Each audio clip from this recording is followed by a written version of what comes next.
জুলাই আন্দোলন চলাকালে ইন্টারনেট বন্ধ করে গণহত্যায় ভূমিকা রাখা মামলায় সাবেক প্রধানমন্ত্রীর উপদেষ্টা সজীব ওয়াজেদ জয় ও সাবেক আইসিটি মন্ত্রী জুনায়েদ আহমেদ পলকের আনুষ্ঠানিক বিচার শুরু হলো। বুধবার আন্তর্জাতিক অপরাধ ট্রাইব্যুনাল একের চেয়ারম্যান বিচারপতি মোহাম্মদ গোলাম মর্তুজা মজুমদারের নেতৃত্বাধীন বিচারিক প্যানেলে প্রসিকিউশনের সূচনা বক্তব্যের মাধ্যমে শুরু হয় এর আনুষ্ঠানিকতা।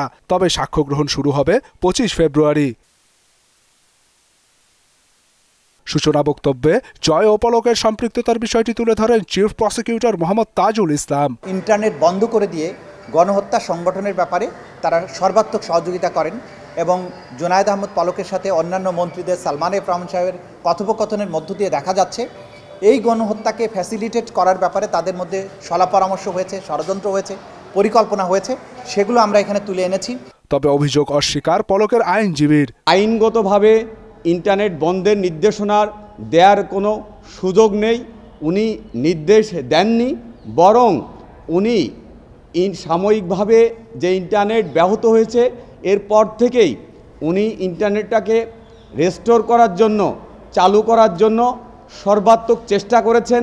একই ট্রাইব্যুনালে সাবেক সেনা কর্মকর্তা জিয়াউল আহসানের বিরুদ্ধে গুম খুনের মামলায় সাক্ষী সাবেক সেনাপ্রধান ইকবাল করিম ভূঁইয়ার জেরা করা হয়। জিয়াউলের পক্ষে জেরা করেন আইনজীবী আমিনুল গনি টিটো। ইকবাল করিম ভূঁইয়ার ফের জেরা হবে 23 ফেব্রুয়ারি। এদিকে ট্রাইব্যুনাল 2-এ আওয়ামী লীগের সাধারণ সম্পাদক ওবায়দুল কাদের, সাবেক প্রতিমন্ত্রী আরাফাত, ছাত্রলীগের সভাপতি সাদ্দাম সহ 7 জনের বিরুদ্ধে মানবতা বিরোধী অপরাধ মামলায় শহীদ শরীফ ওসমান হাদির জবানবন্দিকে সাক্ষ্য হিসেবে নেয়ার আবেদন করেছেন প্রসিকিউশন। মুদাসসির আলী, মোহনা সংবাদ, ঢাকা।